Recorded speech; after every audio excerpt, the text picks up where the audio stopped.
कहते हैं कि एक पत्रकार की कलम में ना हथियार से कहीं ज्यादा ताकत होती है। पर सोचिए क्या हो अगर उसी कलम को हमेशा के लिए चुप करा दिया जाए। आज हम लेबनान की पत्रकार अमल खलील की कहानी को समझने की कोशिश करेंगे। उनकी मौत ने प्रेस की आज़ादी और युद्ध के नियमों पर दुनिया भर में एक बहुत गंभीर बहस छेड़ दी है। अच्छा, ये समझने के लिए कि ये घटना इतनी शॉकिंग क्यों है, हमें पहले अमल खलील को जानना होगा। वो कोई नई पत्रकार नहीं थी जिन्हें खतरों का अंदाजा न हो। जैसा कि उनके साथी इब्राहिम दावी कहते हैं, वो एक हीरो थीं। उन्हें वॉर रिपोर्टिंग का 20 साल का तजुर्बा था। वो जानती थीं कि खतरों को कैसे भांपना है, और यही बात उनकी मौत को और भी ज्यादा दुखद बना देती है। तो ये कहानी शुरू होती है बुधवार 22 अप्रैल 2026 को। अमल खलील अपनी फोटोग्राफर ज़ैनब फराज के साथ दक्षिणी लेबनान से रिपोर्टिंग कर रही थीं। उनके लिए ये एक और दिन था, एक और रूटीन असाइनमेंट, बिल्कुल वैसा ही जैसा वो पिछले कई सालों से करती आ रही थीं। लेकिन फिर जो हुआ, उसने इस रूटीन असाइनमेंट को एक बुरे सपने में बदल दिया। पहले एक ड्रोन में उनकी कार के पास हमला किया। अब एक अनुभवी पत्रकार होने के नाते अमल और ज़ैनब ने फौरन पास की एक इमारत में पनाह ले ली।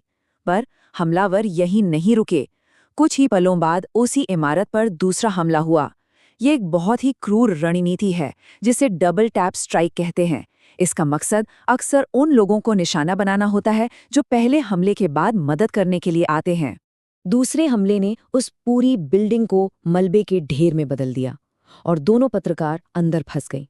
लेकिन जो बात इस कहानी को और भी ज्यादा दिल दहला देती है, वो ये है कि अमल उस मलबे के नीचे भी जिंदा थीं। उन्होंने हिम्मत नहीं हारी। अपने फोन से उन्होंने परिवार और सेना को अपनी बिल्कुल सही लोकेशन बताकर मदद मांगी। उनकी आवाज सुन ली गई थी। सबको पता चल गया था कि वो कहाँ हैं, किस हालत में हैं। इसके बावजूद मदद उन तक पहुंचने में 6 घंटे से भी ज्यादा लग गए।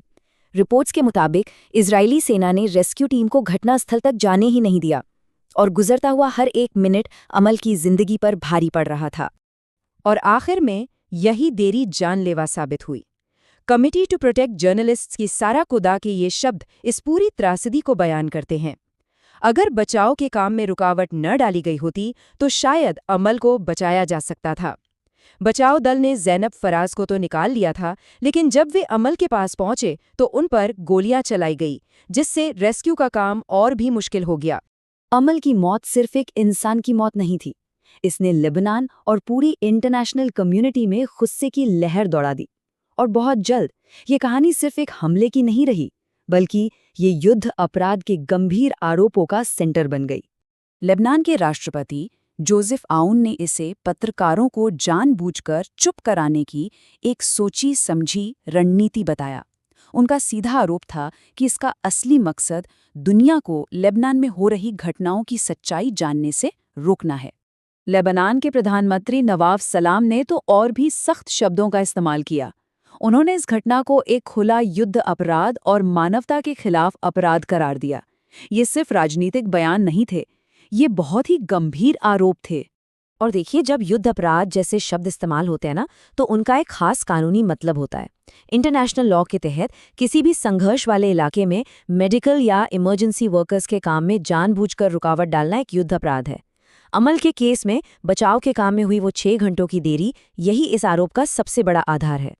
इन सभी राजनीतिक और कानूनी बहसों के बीच एक परिवार का दर्द भी था।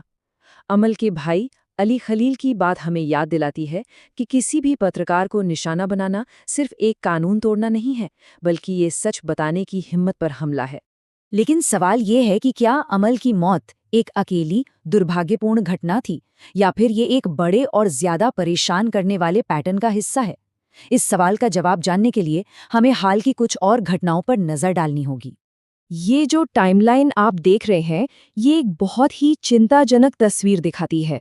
2024 में अमल ने खुद उन्हें मिली एक जान से मारने की धमकी रिपोर्ट की थी। सिर्फ 1 महीने पहले मार्च 2026 में आरटी न्यूज़ की एक टीम को हवाई हमले में निशाना बनाया गया, और अमल की मौत के साथ वो इस साल लेबनान में जान गंवाने वाली 9वीं पत्रकार बन गई। ये अमल खलील के अपने शब्द हैं। उन्होंने 2024 में बताया था कि कैसे एक इजरायली नंबर से आए फ़ोन कॉल पर उन्हें धमकाया गया था। ये धमकी एकदम साफ करती है कि वो पहले से ही किसी के निशाने पर थीं। और यहीं पर हमें दो बिल्कुल अलग-अलग कहानियां देखने को मिलती हैं। एक तरफ इजराइल का ऑफिशियल स्टैंड है, जो हमेशा से ये कहता है कि वो जानबूझकर पत्रकारों को निशाना नहीं बनाते, और दूसरी तरफ जमीन पर काम कर रहे पत्रकारों का अनुभव है, जो लगातार धमकियों, निगरानी और हमलों की बात करते हैं। उनका दावा है कि आज की निगरानी तकनीक से ये जानना कोई मुश्किल काम नहीं है कि कौन पत्रकार है और कौन नहीं। तो इस पूरी कहानी का मतलब क्या है? पहली और सबसे जरूरी बात यह है कि किसी भी पत्रकार की मौत प्रेस की आज़ादी पर एक सीधा हमला है। दूसरी बात, बचाव के काम में रुकावट डालने जैसे काम युद्ध अपराध के गंभीर सवाल खड़े करते हैं। और आखिर में ये समझना जरूरी है कि ये कोई अकेली घटना नहीं है, बल्कि उस बढ़ते खतरे का हिस्सा है जिसका सामना उस इलाके में पत्रकार हर रोज कर रहे हैं। और अंत में हम इस एक बड़े सवाल के साथ रह जाते हैं। जब पत्रकार, जो हमें युद्ध की सच्चाई दिखाते हैं, खुद ही निशाना बनने लगे, तो फिर उस सच्चाई को दुनिया तक पहुंचाने के लिए आखिर बचेगा कौन?